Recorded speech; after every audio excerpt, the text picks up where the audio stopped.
Senna-winnares kinderdictee. Basketbalkliniek in Brugske. Het is vandaag 18 april. Dit is het Pelemaasjournaal. Op vrijdag 24 mei om 4 uur wordt in Veltum het Gerrit Lemmens Plantsoen onthuld. Het is een initiatief van de voormalige partij Lokaal Actief als eerbetoon aan de op 26 augustus 2008 plotseling overleden politicus. Gerrit Lemmens was 22 jaar raadslid in Venray. Aanvankelijk voor fractie van de Voorle. Na een interne ruzie in 2003 splitste Lemmens zich met een meerderheid af en richtte Lokaal Actief op. Bij de verkiezing van 2006 behaalde de lokale partij met Gerrit Lemmens als lijsttrekker 2 zetels. Voor de verkiezingen van november 2009 ging Lokaal Actief op in de nieuwe partij PP2. Het plantsoen komt vlak bij de Veltumse kapel. Er wordt een bank geplaatst en een tulpenboom geplant.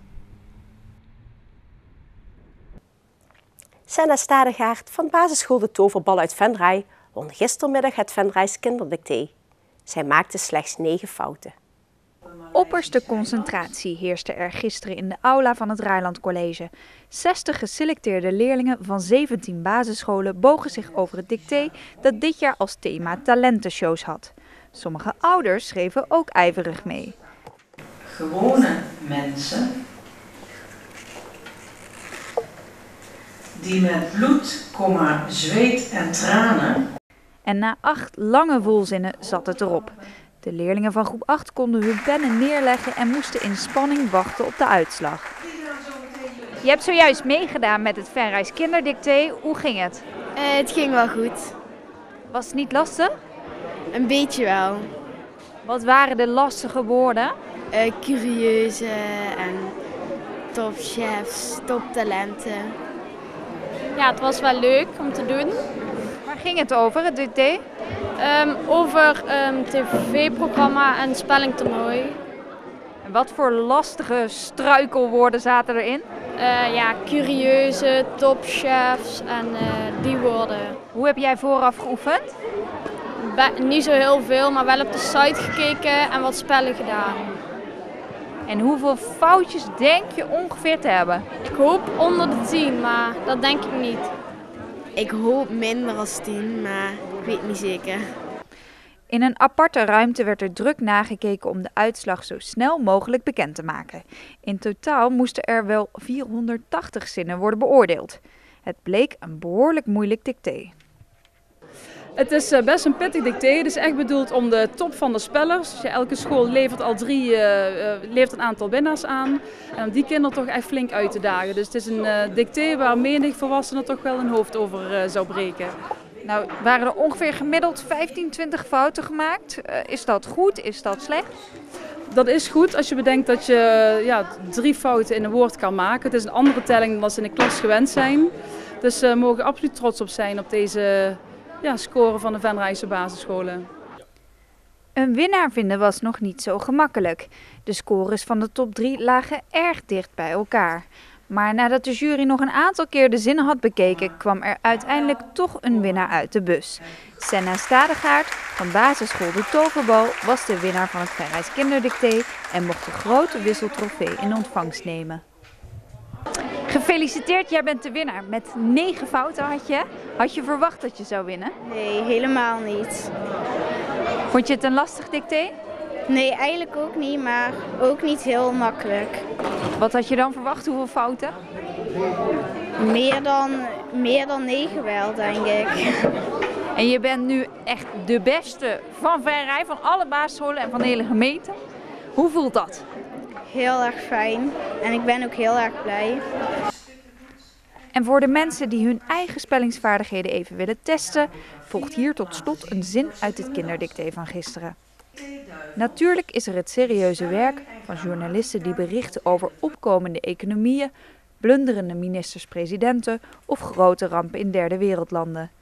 Ik wens u veel succes. En wilt u deze zin nu nakijken? Het volledige kinderdictee is terug te vinden op de website van het Venrays voorjaarsdictee.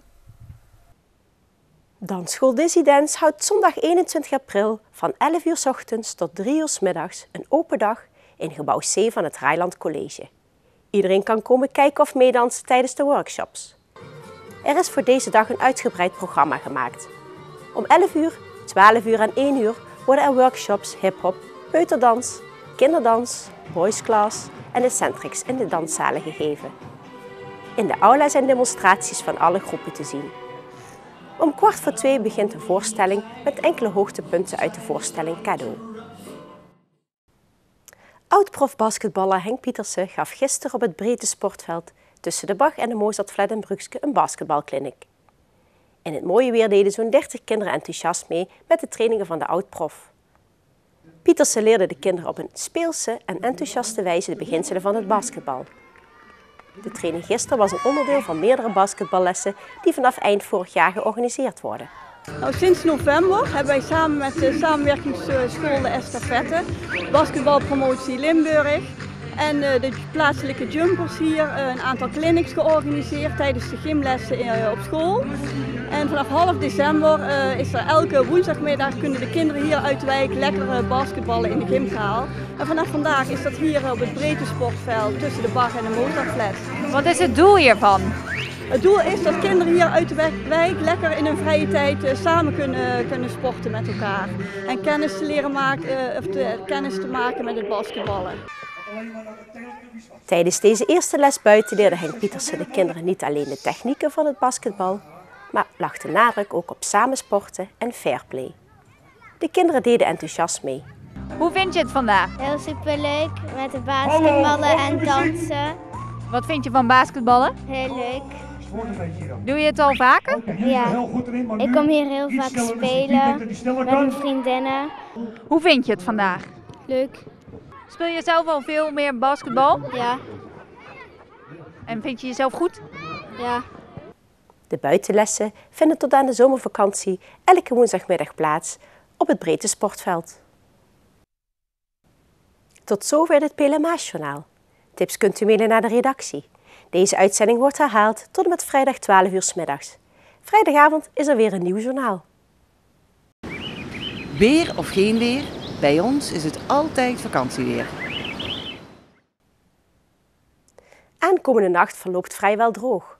Morgen overdag is het wisselend bewolkt met opklaringen, maar ook veel stapelwolken. In de middag en het begin van de avond trekken enkele buien over. Het wordt 's middags 13 graden.